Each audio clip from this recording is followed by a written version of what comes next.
하나님이 보시는 것이 우리와 많이 다릅니다. 오늘 말씀을 보시면 금방 눈치채셨겠지만, 하나님이 오늘 그 이사야에게 외치라 그랬어요.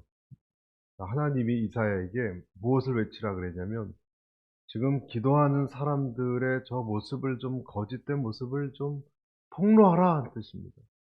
그런데 하나님은 그렇게 얘기하고 계시고, 반대편에서 금식하며 기도하는 사람들은 하나님 도와달라고 외치고 있어요. 좀 우습지 않습니까, 여러분? 하나님께 금식하며 간구하는 사람들은 뭔가를 외치고 있는데, 하나님은 예언자에게, 이사야에게 저 사람들 하는 저 꼴을 보라고, 소위 저 모습을 보라고, 내가 가증스러워서 못 보겠으니까 그들의 거짓을 크게 외치라, 이렇게 두 외침이 있는 거예요. 뭔가가 잘못된 건 아닙니까? 그러면 뭔가 한쪽이. 왜 이런 얘기를 하는가? 사람들은 열심히 하나님께 기도하고 있지만, 특히 금식하고 있지만, 하나님 마음을 몰라도 너무 몰라준다는 거죠. 그래서 오늘 예언자에게 내리는 명령으로 시작하고 있는 것입니다. 무엇이 잘못인가? 2절 보십시오. 2절. 그들은, 하나님이 말씀하시는 거예요. 그들이 뭘 잘못했길래. 그들은 날마다 나를 찾고 내 길 알기를 기뻐하는 듯하니 그들이 마치 올바르게 행동하고 하나님의 가르침을 저버리지 않는 민족 같구나. 그들은 무엇이 올바른 가르침인가를 내게 묻고 하나님께 가까이 나아가는 것을 기뻐하는 듯 보인다. 뭐라고 얘기하시냐면, 이 사람들은 하나님께 가까이 하고 나아가고 올바른 가르침을, 아주 올바른 규례를 따라서 올바른 가르침을 물어보고 하나님께 가까이 나가는 것처럼 보인다. 보인다. 그렇지만 사실 속은 전혀 그런 것이 아니었다. 이들이 뭐라 그랬습니까? 3절 보시죠. 3절. 그들은 우리가 금식을 하는데 왜 주께서는 보시지 않습니까? 우리가 통회하며 괴로워하는데 왜 주께서는 모른 채 하십니까? 라고 말한다. 불평하고 있다는 거죠. 그러나 보라, 금식하는 날에 너희는 너희가 즐겨하는 일을 하고 있고 너희가 부리는 일꾼들을 혹사시키고 있구나. 하나님이 말씀하신 거예요. 뭐라고 말씀하시냐면, 지금 예언자 이사야에게, 이사야, 지금 저 백성들 하는 거 보이니? 저들이 뭐라고 그러는지 아니? 겉으로는 하나님의 말씀을 잘 따르려고 하고 바른 가르침을 배우려고 하고 또 하나님께 깊이 공의를 간구하는 것처럼 보이지만, 마치 법을 전혀 어기지도 않는 백성인 것처럼 그렇게 간구하고 있어 지금.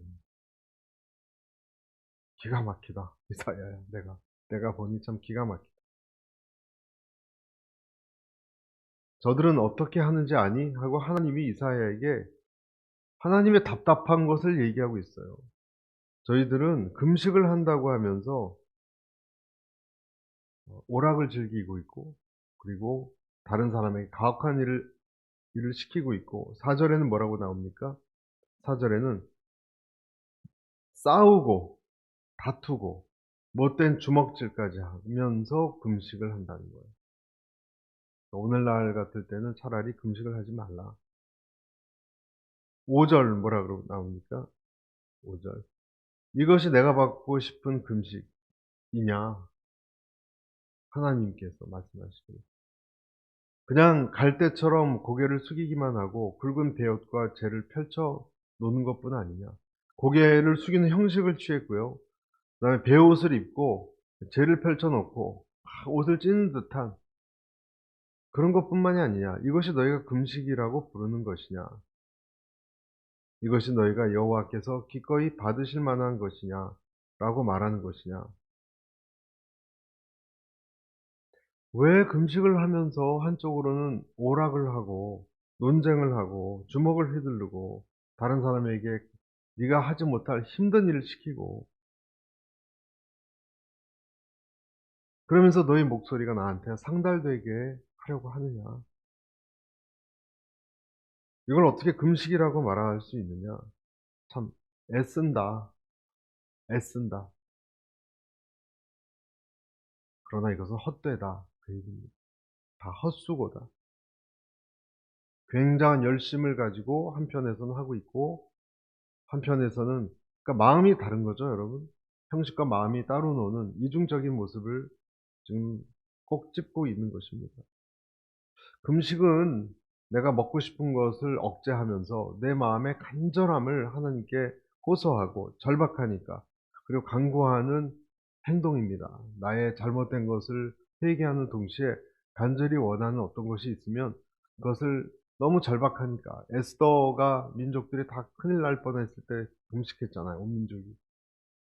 그런 행동인데 그래서 하나님께 인정을 받고 하나님께 인정을 받고 그래서 내 소망을 소원을 들어주기를 원하는 것인데 그런 어떤 의식이고 표현입니다.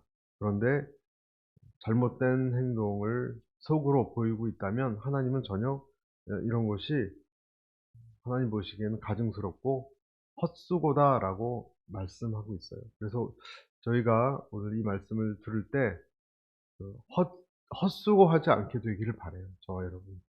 헛수고 우리는 열심히 하나님께 나간다고 했는데 만약에 하나님 편에서 1년 동안 나한테 그렇게 한 거 다 헛수고였어. 그러시면 어떡할래요? 더 나아가서 우리가 나중에 천국문에 이르렀을 때 "열심히 했는데요." 했을 때 주님이 "참 속이 다 비었던 거다."라고 말씀하시면 우리는 얼마나 억울하겠습니까? 똑바로 우리가 알아야 되지 않겠습니까? 첫 번째, 우리는 이렇게 말할 수 있습니다. 우리는 하나님께 인정받지 못하는 기도를 드릴 수 있다. 하나님께 인정받지 못하는 특히 금식 기도를 간절한 간구를 드릴 수 있다. 믿으시면 아멘 하십시오. 그럴 수 있다는 거예요. 지금 이 백성들이 여러분 바보입니까? 똑똑한 사람들이에요. 하나님을 모릅니까? 하나님을 알았던 사람들이에요. 종교적 절차를 몰랐습니까? 다 알았던 사람들이에요. 특별히 큰일 날 죄를 졌습니까? 특별히 큰일 날 죄를 지은 사람도 아니에요. 이런 좋은 사람들이 그것도 명색이 하나님 백성이 금식하며 기도하는데 하나님은 그 모습이 헛되다라고 얘기한다면 우리가 뭔가를 메시지를 들어야 될 필요가 있다는 거 아니겠습니까? 그래서 오늘 첫 번째 하나님 우리는 기도를 하지만 그 기도가 하나님께 인정받지 않는 기도일 수 있다는 거예요. 또 다른 말로 하면 여러분 내가 간절히 울고 불고 기도한다고 해서 하나님이 그것을 옳게 인정하는 것이 아니에요. 참 뭐 '어떻게 하는 말이냐.'는 생각이 나올 수 있겠죠. 어떻게 보면 좀 두렵기도 하고. 열심히 울면서 기도하면 하나님은 불쌍히 여겨 줄 거예요. 저는 불쌍하다. 하지만 어떤 것이 변하지 않으면 하나님은 거기서 멈추실 거예요.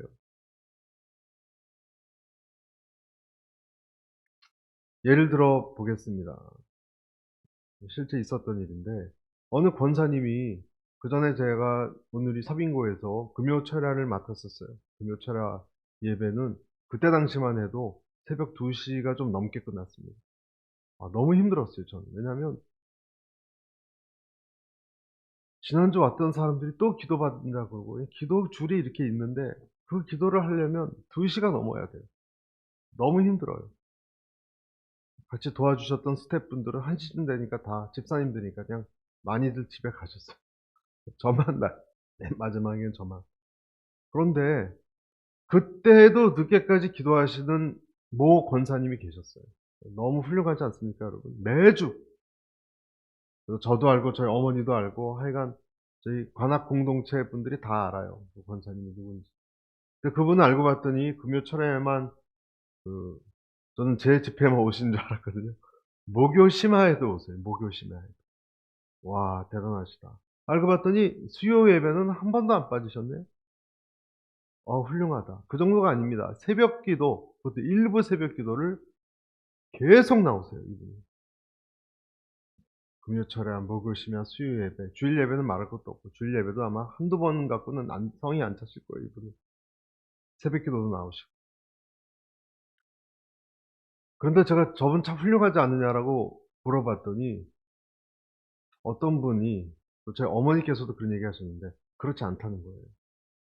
"예? 무슨 말씀이세요?" "저분은 굉장히 부자인데 친척들이 너무너무 힘들대요, 가난하고.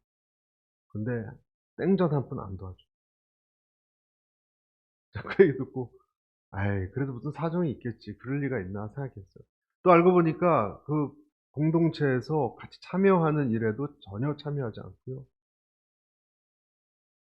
남이 어떤 부탁을 해도 할 수 있는 것도 전혀 하지 않고 그냥 본인 기도만 하는 거예요.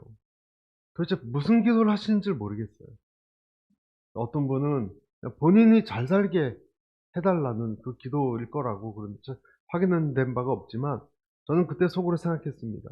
'하나님이 저 기도를 어디까지 들어주실까? 어디까지 들어주실까?' 만약에 본인만을 위한 기도를 하고 다른 사람이 도움을 요청했을 때 도울 마음은 전혀 없고 아주 이기적인 마음으로만 기도한다면, 하나님은, 그렇다고 기도는 기도잖아요, 여러분. 어떻게 하나님이 응답하실까? 혹시 응답을 못 받아서 계속 몇 년간 저렇게 기도하시는 것은 아닐까? 저는 그분을 평가할 생각은 없습니다. 저는 분명히 무슨 사정이 있을 거라고 생각해요. 사람들에게 좀 상처를 받았거나 뭔가 사정이 있을 거예요. 그러나, 만약 그가 다른 일을 위한 손해를 희생을 하지 않고 본인만을 위한 기도를 그렇게 한다면, 오늘 말씀에 의하면 과연 하나님께서 그에게 뭐라 그러실까? 저는 혼자 이렇게 웃으면서 생각해 봤어요, 웃으면서. '하나님 이러시지 않을까?' 막 기도하실 권사님에게 툭툭 치면서 "그만해. 그만해. 듣기 싫다. 지겹다. 그만해. 너밖에 모르냐?" 그러시지 않을까? 그런 생각을 혼자 우스운 마음으로 생각해 봤습니다. 여러분, 우리가 그렇다고 그분이 이러한 그 긍휼을 베풀어야 된다는 말씀을 모를까? 여러분, 많은 사람들이 하나님 앞에 자기 중심적으로 영적으로 나아가는 사람들은 이 내용을 정말 몰라서일까? 아니요. 그렇지 않다고 생각해요. 아는데, 내 생각과 또 내 겉모습, 특히 내 속마음을 하나님이 잘 모르실 거라고 생각해서 그래요. 내가 어떤 마음씨로 지금 믿음 생활을 하고 있는지를, 내 속은, 겉은 하나님이 아시고 행동도 아시지만 속은 잘 모르실 거라고 생각할 것 같아요. 여러분, 그런 분들은 제가 방금 말씀드렸다시피 기도를 덜 하는 게 낫습니다. 혼자 묵상도 좀 덜 하는 게 낫습니다. 하나님께서는 종교적인 사람 싫어하는 거 아시죠? 하나님 종교적인 사람 안 좋아하세요. 우리 생각하고 달라요. 그래서 바리새인과 그 세리 두 사람 기도하는 걸 보고 예수님께서 뭐라 그러셨어요? 참 너무 대조된다는 말씀하시지 않았어요? 예수님께서도 세례 요한에 대해서 얘기하실 때 긴 옷을 들이우고 왕궁에 거닐고 흰옷을 입고 다니는, 약간 조소조로 말씀하신 거예요. 거룩한 척하는 사람들 별로 안 좋아하세요, 여러분. 형식적인 주의적인 사람 안 좋아하세요. 왜냐하면 다 쇼라는 걸 아시기 때문에. 그리스도인이 하나님을 만나서 변화를 받고 구원의 진리 깨닫고 기쁨이 넘치는 것은 굉장히 귀한 일이고, 그런 진리를 공부하고 알아가고 터득해 가는 것은 너무나 중요한 일입니다. 그러나 반드시 통과해야 되는 것이 있는데, 그 사람은 머리뿐만이 아니라 몸통까지 변화받아야 돼요. 아멘. 머리만이 아니라 몸통까지 변화받지 않는 사람을 가리켜서 가식이라고 말합니다. 여러분, 당신을 존중합니다.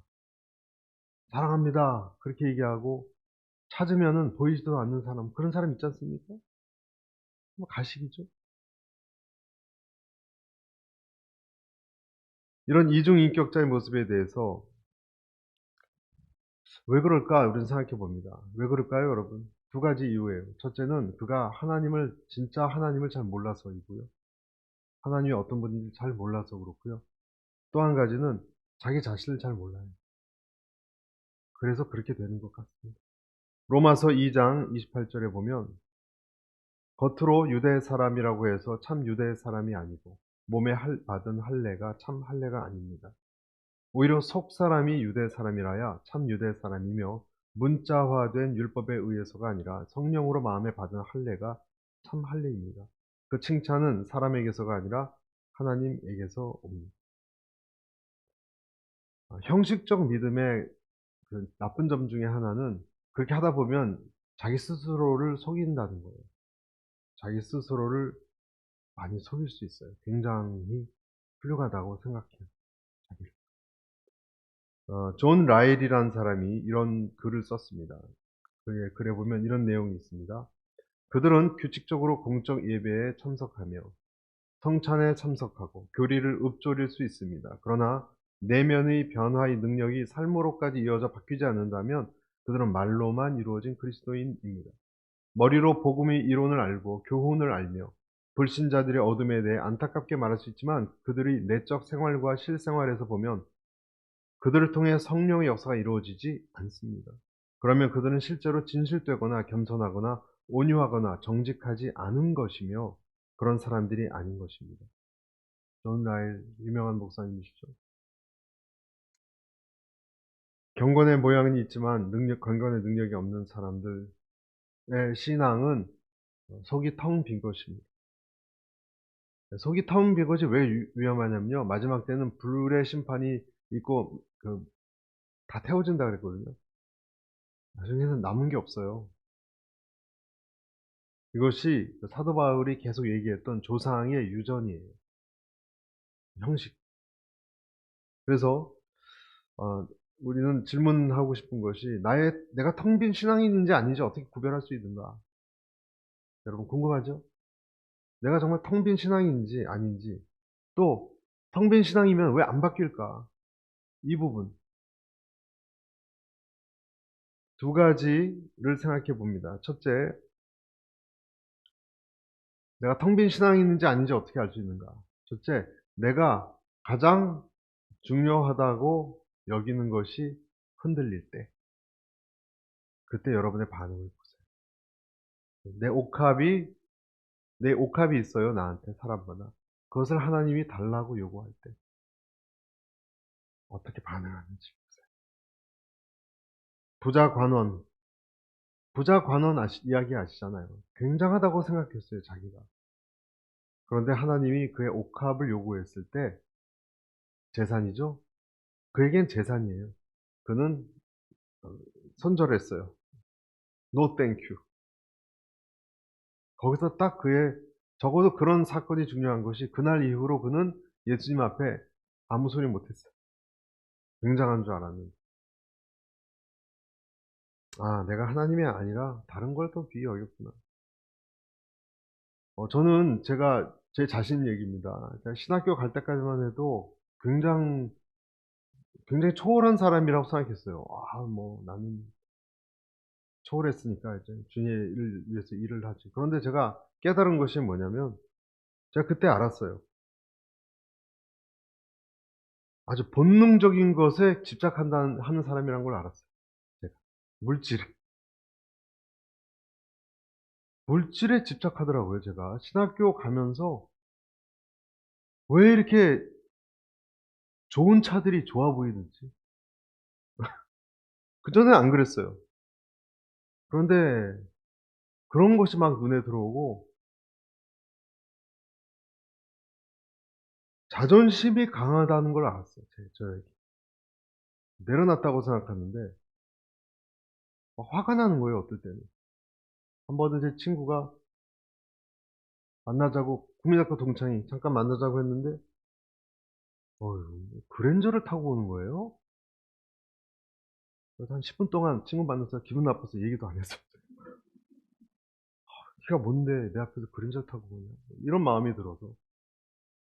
제가 그런 사람인지 몰랐어요, 전 제가. 여러분 우리는 그렇지 않습니까? 집에 잘 쓰고 있다가 누가 가져가려고 그럴 때 갑자기 아까워지는 거. 옛날에 어딘가요? 옷을 샀는데 세일한다고 막 사잖아요, 이렇게 한국에서. 그러면 진짜 마음에 드는 게 있는데 '요거 살까 저거 살까.' 하다가 요걸 탁 놓고 이게 딴 데 가면 옆 사람이 탁 집으면요. '내가 살라 그랬어요.' 그러고 갑자기 가치가 있어 보여서 아까운 거예요, 아까운 거, 아까운 거. 그때까진 몰랐어요, 나한테 그런 것이 있는지. 근데 제가 신학교 들어가서 이미 회사 그만뒀고 여러분 그 마음은 표현할 수가 없어요. 이미 뭐 버스는 지나갔고 근데 탐욕은 이글거리고 그 시절이 생각이 납니다. 여러분 사울 왕에게 있었던 옥합이 무엇이었을까요? 우리 요즘 큐티 내용이죠. 사울 왕에게는요. 아무리 생각해 봐도 그의 옥합은 자존심이었던 것 같아요. 또는 다른 말로 하면 명예욕. 그러니까 하나님께서 그를 버렸다 그러는데도 "승전 제사를 드리러 가게 해 주시면 안 되겠습니까?" 그러죠. 자존심이 그의 옥합이었어요. 그것 때문에 번제도 자기 마음대로 드리고. 여러분에게도 한두 개쯤 있을 것입니다. 여러분, 내가 형식적인 그리스도인지 아닌지는요, 이것이 건드려질 때 알아요. 평소에는 전혀 몰라요. 여러분, 사람 관계도 그렇잖아요. 평소에는 다 좋아요. 그런데 어떤 부분이 건드려질 때는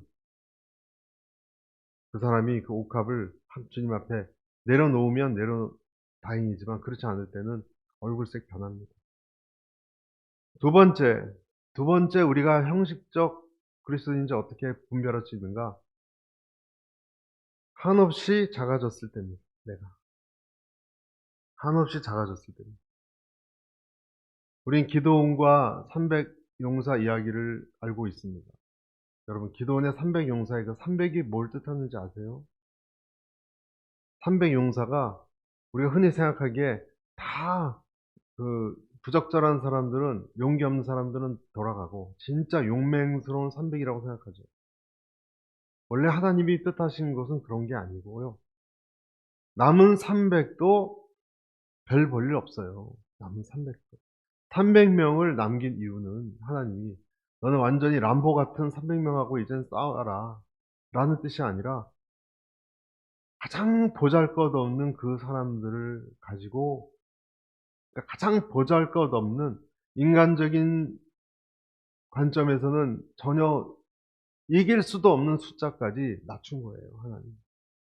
다 띄어보내고 싸울 수조차도 없는 300명을 가지고 있도록 한 거예요. 하나님께 그래서 기드온에게 "큰 용사여"라고 말한 것은 그가 진짜 무슨 대장군 같고 이순신 장군 같아서가 아니라, 그 뜻이 아니라 "너는 여호와를 의지하는 큰 장군이다."라는 뜻입니다. 여호와를 의지해야만 하는 장군이기 때문에 큰 장군이다라는 뜻입니다. 그 핵심은 하나님이 "내가 일한다"예요. 핵심 거기서 기드온은. 그리고 기드온에게는 하나님이 나와 함께 하신다. 그게 기드온의 교훈이죠. 아무것도 할 수 없고 내가 하나님께 금식 기도밖에 드릴 수 없을 때 하나님이 기도 응답을 하지 않으면요, 시간이 갈수록 점점점 쪼라들어서 '내가 진짜 아무것도 아닌 존재구나.'라는 지경까지 이르릅니다. 그 아무것도 의지할 수 없을 때 내가 정말 흙에서 나온 존재밖에 되지 않는다고 여겨졌을 때, 그때 우리는 하나님께 붙잡히기 시작해요. 환란이 온다는 것은 흙 체험이거든요. 환란은 흙 체험이에요. '난 흙이구나.' 체험이에요. 자존심 상하고 낮아지고 큰 바람이 불 때 우리가 작아집니다. 그때 우리의 본 모습을 알게 됩니다. 우리나라 기독교도 마찬가지고 전 세계 기독교도 마찬가지고 팬데믹이라는 바람이 부니까 숫자가 확 줄었잖아요. 그게 기독교의 진짜 모습이죠. 그렇지 않습니까? 그냥 유튜브로 본다 그러고 오늘 기분이 좀 안 좋으면 교회 안 나오고 그런 분들은 크리스찬이라고 볼 수 있겠습니까? 진정한 그리스도인이라고. 그러니까 제대로 이제는 숫자가 현실화된 거예요. 그게 우리의 모습이에요. 앞으로는 어떤 분 얘기로는 뭐 계속 온다 그러죠. 호모 마스쿠스가 될 거래요, 우리 인류는. 마스크를 하도 써 가지고 이제 마스크를 뗄 수가 없대요. 호모 마스쿠스 그런 말을 하는 분도 있습니다. 저는 그 말이 타당성이 있다고 생각해요. 마지막 때가 될수록 여러분 계속 크리스찬들은 어려움을 겪을 것이고 사도행전처럼 뿔뿔이 흩어질 것이고 그럴 것입니다. 박해를 받는데 사실은 세상 문화가 지금 우리에게 주는 박해가 저는 더 심한 박해 같아요. 너무 잘 살고 편안하고 너무 재밌기 때문에 진정한 그리스도인이 되어 산다는 것은 마치 고난에 행군하는 것 같아요. 그리고 얼마나 힘듭니까? 재미난 게 너무 많고 유튜브도 너무 재밌고 그런데 성경 통독을 한다는 것 자체가 여러분 대단한 거예요. 아무것도 아닌 일이 아니 영적 전쟁이에요 사실. 굉장히 힘든 어떤 그 울타리를 넘어가야지만이 그거 할 수 있어요. 여러분들 참 대단하십니다. 오늘로써 또 이제 사사기 들어가죠. 신명 끝나고 여호수아 끝나고 그렇게 하나하나 넘어가는 그 사람들 하나님을 의지할 수밖에 없는 사람들이에요. 그래서 두 가지 내가 어떻게 텅 빈 크리스찬인지 아니지 않느냐 내 옥합을 건드리실 때 그때 여러분이 본색이 나오고요. 또 내가 너무나 작아졌을 때 그때 내가 진짜 크리스찬인지 형식적인지를 깨달을 수 있습니다. 그리고 그때부터 그렇다면 그는 참된 금식을 드릴 수 있는 사람이에요. 하나님께서 기뻐하시는 금식이 그렇다면 무엇입니까? 6절에서 9절까지 한번 보실까요? 하나님 그렇다면 하나님이 원하시는 금식이 뭔가? 내가 받고 싶은 금식은 이런 것이 아니냐? 부당하게 묶인 사슬을 끌어주고 멍에의 줄을 풀어주는 것, 압제받는 사람을 자유롭게 놓아주고 모든 멍에를 부숴버리는 것이 아니냐? 너희가 굶주린 사람에게 먹을 것을 놔둬주고 가난한 노숙자를 집에 맞아들이는 것이 아니냐? 헐벗은 사람을 보면 옷을 입혀주고 내 혈육을 못 본 채 하지 않는 것이 아니냐? 그렇게 하면 내 빛이 새벽 동력처럼 터져나올 것이고 내 상처는 빨리 아물 것이다. 그리고 내 오름을 밝혀주실 분이 내 앞에 가시고 여호와 영광이 내 뒤에서 보살펴 주실 것이다. 그때야 비로소 내가 부르면 여호와께서 대답하실 것이다. 내가 도와달라고 외치면 그는 내가 여기 있다 하고 말씀하실 것이다. 내가 너희 가운데서 억누르는 멍에와 손가락질과 못된 말을 없애버린다. 하나님이 기뻐하시는 금식은 한마디로 다른 사람들에 대해서 관심을 가져라 라는 것이고 특히 찢기고 상하고 억울한 사람들을 만들지 말고 있다면 너 잘못이 아니라도 도와주는데 적극성을 보이라 라고 말하고 있습니다. 치유, 교회가 해야 될 또 교회이신 여러분 개인이 해야 될 치유요, 긍휼요, 선교입니다. 다시 말씀드립니다. 치유와 긍휼과 선교는 부속품이 아닙니다. 그리고 교회적으로 하면 제일 좋고 여러분 개인적으로도 이런 일에 기회가 생긴다면 행하셔야 되는 거예요. 어떻게 행하느냐? 일단 전화를 하세요. 전화를 하시고 밥을 먹으세요. 밥을 먹는다는 데에는 큰 의미가 있어요, 여러분. 그를 인격적으로 대한다는 뜻이 아니겠습니까? 누가 식사하자 그럴 때 그는 나의 인격을 높이 산다는 뜻이에요, 사실은. 사람은 까다로워서 아무나 하고 식사하지 않습니다. 내가 그를 식사를 사주고 인격적으로 대한다는 뜻이에요. 제가 참 자랑을 하지 말아야 되는데 딱 한 가지만 자랑할게요. 네. 괜찮죠? 얘기한 적 있는지 모르겠어요. 저 어머니예요. 저희 어머니는 어 그 제가 어느 날 집에 갔더니 아파트에 그 일하시는 아주머니들 한 20명이 와 계시더라고요, 저희 집에. 20 명도 넘어요. 한 30명 와 계세요. 저희 어머니는 원래 손이 크세요, 손이. 저희도 못 먹는 그 불고기를 하여간 그때 그 귀한 불고기 잔치가 벌어졌어요, 저희 집에. 그리고 그 정도가 아니라 몇 통을 사셨는지 집에 가실 때 이만큼씩 싸 주세요. 저는 속으로 '아 엄마 나 좀 먹어. 나도 좀 먹고. 나도 좀 먹고.' 저희 어머니는 그런 데 특심이 있으세요. 그래서 그런지, 그래서 그런지 기도를 많이 하시는 어떤 분이 하나님 음성 들으시는 분이 저희 어머니에 대해서 기도하실 때 늘 그러신대요. 혜순아, 제 어머니 이름이 혜순이거든요. 혜순아, 하나님이 네 몸에 칼 안 대게 해주신대. 정말로 그러셨어요, 여러분. 지금 80세가 넘으셨는데요. 한 번도 병원 가서 뭐 요만한 거 하지 않으셨어요. 100% 건강하세요. 전 어떻게 저럴 수 있을까? 물론 그 기도가 진짜 뭐 그게 하나님 음성인지에 대한 그건 물론 그다음 문제지만 저는 그것이 하나님 음성이었다고 생각하고 적어도 하나님이 저 어머니의 그러한 저희 아버지하고 많이 싸우셨어요. 저희 아버지는 잘 안 도와주세요. 돈을 잘 못 쓰세요. 근데 저희 어머니는 그냥 생기기만 하면 그런 식으로 쓰시니까 싸우시죠. 그런데 하나님께서 기도하시는 분들마다 굉장히 기뻐하신다는 이야기를 들었어요. 몸이 건강하세요. 그것이 저 어머니에 대해서 다른 면은 좀 부족한 게 많으시지만 그 부분만큼은 저는 정말 높이 삽니다. 저도 닮고 싶은데 저는 그 정도 전혀 되지 않습니다. 하나님께서 우리에게 오늘 약간 평소와 다른 각도로 말씀하시는 것이 너의 신앙 고백, 너의 성경 공부보다 더 중요한 것이 부르짖는 기도보다 중요한 것이 무엇인지를 아느냐? 넌 아픈 자들, 힘든 자들, 소외된 자들에 대해서 마음을 쓰는 것이고 물질을 쓰는 것이고 그리고 다가가는 것이다. 너는 내가 중요하게 생각하는 것을 좀 중요하게 생각해라 라는 거예요. 할렐루야. 교회야, 너는 내가 중요하게 생각하는 걸 좀 중요하게 생각해라. 맨날 너희끼리 예배만 드리지 말고 내가 중요하게 생각하는 것을 좀 중요하게 생각해 주면 안 되겠느냐.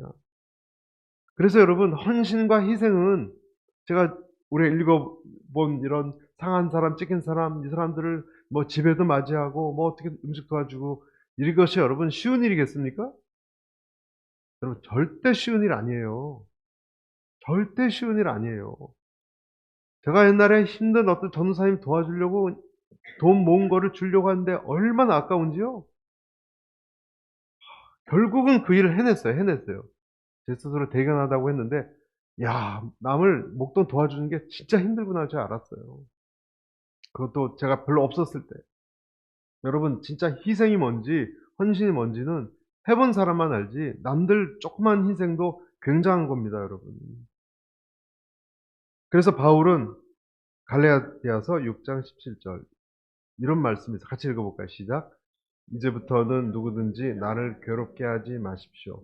나는 내 몸에 예수의 흔적이 가졌습니다. 전 여러분들에게 이렇게 질문하고 싶어요. 여러분에게 이 흔적이 있습니까? 여러분 남들을 위해서 헌신하고 희생한 흔적이 있습니까? 요만큼이라도 있습니까?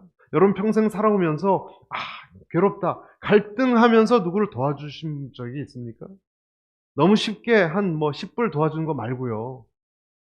어려운 사람, 때로는 마음에 들지 않는 사람을 위해서 정말 하나님이기 때문에 하나님이 하시라 그런 것 같아서 내가 한다 정말. 아유 정말 내가 하겠지만 하나님 때문에 한다. 그런 적이 있습니까? 그런 어떤 그런 갈등했던 흔적이 있습니까? 그리고 또 이런 질문도 돼요. 여러분 앞으로 그런 갈등을 해보실 용의가 있으십니까? 그게 아니라 저는 예수님 믿고 그냥 구원받고 기쁘고 행복하게 긍휼에 넘치고 정말 마음에 늘 감사가 넘치게 살고 싶고요. 남한테 조롱받거나 누가 무슨 이상한 소리 듣고 싶지는 않아요. 그런 분들이 있다면 여러분 예수님께서 그런 사람도 사랑하시지만 예수님께서는 굉장히 한심하다고 생각하실 거예요. 저는 그런 거 몰라요. 저는 그냥 깨끗하게 예쁘게 아름답게 신앙생활하고 싶어요. 그런 흔적, 그런 상처 저하고는 안 어울려요. 그런 신앙생활을 한 사람이 있다면 여러분 뭔가 여러분 크리스천의 잘못된 어떤 생각을 갖고 계시는 거예요. 그럴 수 없어요, 여러분.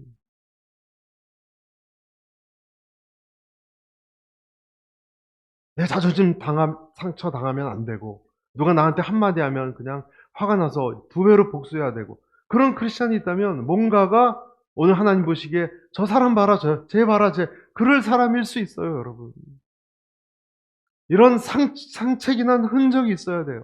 할렐루야. 상책이 난 흔적을 감수하셔야 돼요.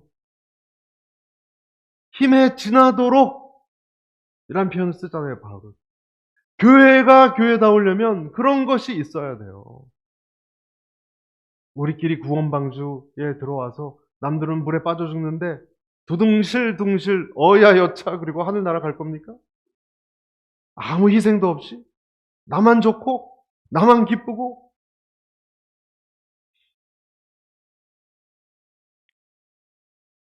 참된 금식은 그런 것이 아니라 그랬고요. 이 바울을 사랑하고 예수님을 사랑하는 사람은 제가 드리는 말씀을 이해하실 거예요. 이해하시고 기꺼이 그 일을 좋아하실 겁니다. 다른 거에 고민하는 것은 별로 중요하지 않아도 이런 일에 고민하는 것은 생명을 낳는 고민이라고 했어요. 참된 금식은 한마디로 결론적으로 뭐냐? 하나님과 똑같은 마음을 품는 거예요. 그리고 나를 깎는 거예요. 예수님이 오병이어의 기적을 일으킬 때 하나씩 떡을 떼어 줬잖아요. 나의 살을 떼어 주는 거고요. 그다음에 포도주를 흘리는 거예요. 나의 헌신과 땀과 희생을 흘리는 거예요. 피를 흘리는 거예요. 그러면 8 절에 이렇게 돼 있어요. 내 빛이 새벽 동력처럼 터져 나올 것이다. 바까으란 단어를 쓰는데 무슨 말이냐면 이 원어적으로 어떤 것이 찢고 나온다는 뜻이고요. 가르고 나온다는. 깊은 노아 홍수 때 깊은 물들이 샘들이 하늘에서 터졌잖아요.